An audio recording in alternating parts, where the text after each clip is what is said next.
सानबैग की बुक में बहुत स्थानों पर सिकंदर का नाम आया। उसे हर जगह सिकंदर महान लिखा गया। सिकंदर को महान बताना उस बीमार मानसिकता का परिणाम है जो युद्ध में विजेता को ही महान बताती है। उस बीमार मानसिकता की घोतक है जहां विजेता कौम अपने बदजात बदकार नायकों को महान बताकर विजित कौम पर थोपती है। अंग्रेजों और यूरोपियनों का आदि पुरुष आदि नायक सिकंदर था। उस सिरफिरे आदमी ने सारी दुनिया को तलवार के बल पर अपने अधीन करने की सोची।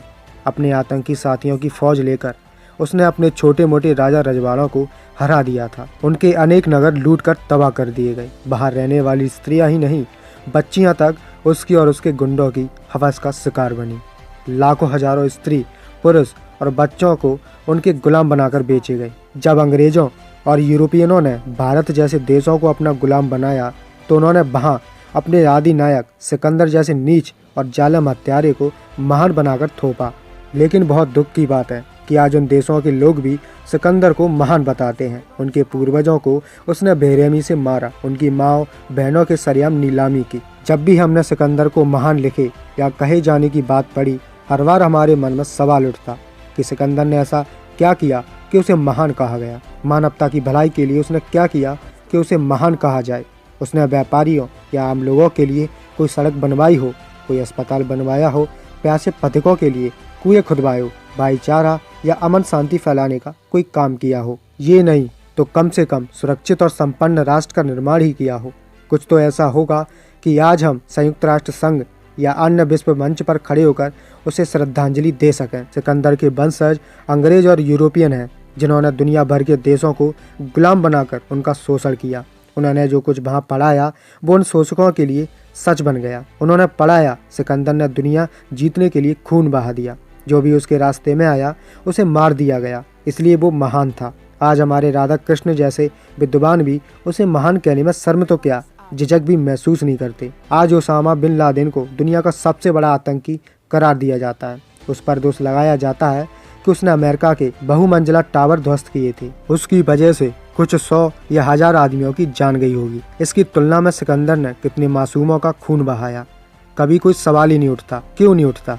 भारत के देहात की लोकोक्ति है, अपनी माँ को कोई डायन नहीं बताता। इतिहास लिखने वाले और दुनिया को इतिहास पढ़ाने वाले सिकंदर के वंशज हैं, सो वो कैसे अपने बाप को दरिंदा कहें। जब सिकंदर के विश्व विजय के काले कारनामे पढ़ते हैं तो रूह कांप उठती है। मोटे अंदाजे से अगर हम मान भी लें कि उसने 100 राजा रजवाड़ों से लड़ाई की और हर लड़ाई में 1000 आदमी मारे गए, तो उस बहसी ने अपने पागलपन के जुनून में 1 लाख लोगों का खून बहा दिया। दिविस नगर वासियों के साथ उसने जो दरिंदगी की वो अब्दाली, चंगेज खां और हिटलर तक को पिद्दी साबित कर देती। उसने इस नगर पर हमला किया और जीत लिया। लूटपाट करने के बाद उसके सैनिक आगे बढ़ गए। तब यहाँ के लोगों ने उसके विरुद्ध बगावत करके आज़ादी का ऐलान कर दिया। सिकंदर ने अपने बहसी सिपाहियों के साथ फिर से नगर पर हमला बोल दिया और वहाँ जो किया वो सिर्फ शैतान ही कर सकता है। उसने पूरे शहर में एक भी प्राणी जीवित नहीं छोड़ा। उस शहर में रहने वाले दूध पीते बच्चों तक का उसने कत्ल कर दिया। कोई स्त्री, कोई पुरुष उसने जीवित नहीं छोड़ा, चाहे कोई बीमार हो, लाचार हो, अपंग हो, चाहे कोई बाहर से आया हो। उसे नगर में जो भी मिला उसने हर एक को बेदर्दी से कत्ल कर दिया। कोई कहता है कि उस नगर में 30,000 लोग बसते थे, तो कोई कहता है उस नगर में 20,000 लोग बसते थे। सबके सब बेदर्दी से मार दिए गए। सिकंदर ने इन बेकसूर नागरिकों को इसलिए मारा ताकि किसी भी अन्य नगर में कोई भी व्यक्ति उसकी दरिंदगी के खिलाफ सिर उठाने की हिम्मत न कर पाए। अगर ऐसे ही दरिंदे महान है तो महान होना ही मानवता पर लानत है, कलंक है। एच लाल के अनुसार जिस क्षेत्र से सिकंदर विजयी हो जाता था वहां वो और उनकी सेना मार काट मचा देती थी। शहरों और गांवों में घुसकर उसके सैनिक आदमियों को मार डालते थे, उनका धन लूटते और स्त्रियों को गुलाम बनाकर ले जाते थे और फिर घरों में आग लगा देते थे। मैगस्थनीज के अनुसार जब भारत के 2 राजा आपस में लड़ते थे तो कोई भी राजा दूसरे देश के किसान, उसके खेतों और फसलों को कोई हानि नहीं पहुंचाता था। सिर्फ सैनिक आपस में लड़ते थे। किसान पास वाले खेत में बिना भय के अपना काम करते रहते थे। हारने या जीतने वाला राजा उन्हें कुछ नहीं कहता। इसके विपरीत जब उनके देश के राजा लड़ते थे तो उनके सैनिक दुश्मन देश के खेतों, फसलों को बर्बाद कर देते थे, निहत्थे किसानों को मार देते, उपजाऊ खेतों को इस कदर रौंदते कि भूमि बंजर बन जाती। अगर मान भी ले कि सिकंदर ने 1000 किलोमीटर तक अपने पागलपन का अभियान चलाया तो इसका अर्थ ये हुआ कि उसने इतने बड़े क्षेत्र के खेत खलियान उजाड़ दिए, जमीन बंजर बना दी और लाखों लोगों को भूखों मरने पर मजबूर कर दिया। और उसके विजयी सैनिकों ने दुश्मन देश की कितनी बहन बेटियों को अपनी हवस का शिकार बनाया होगा। हर उस विद्वान इतिहासकारों को पता है जो उसे महान कहता है। बांग्लादेश बने सदियां नहीं बीती, पाकिस्तानी सैनिकों ने वहाँ की बहन बेटियों के साथ जो किया उसके जख्म अभी तक ताज़ा हैं।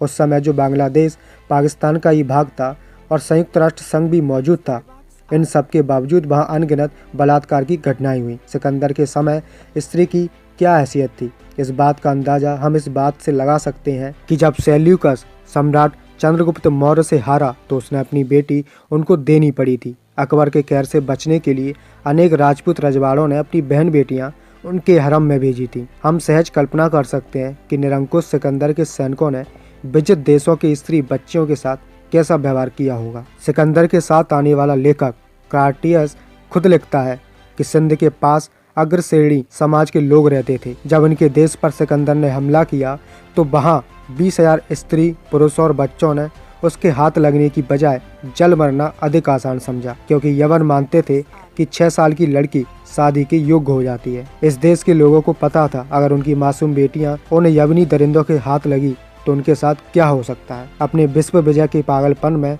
उसने लाखों लोगों को मौत के घाट उतारा।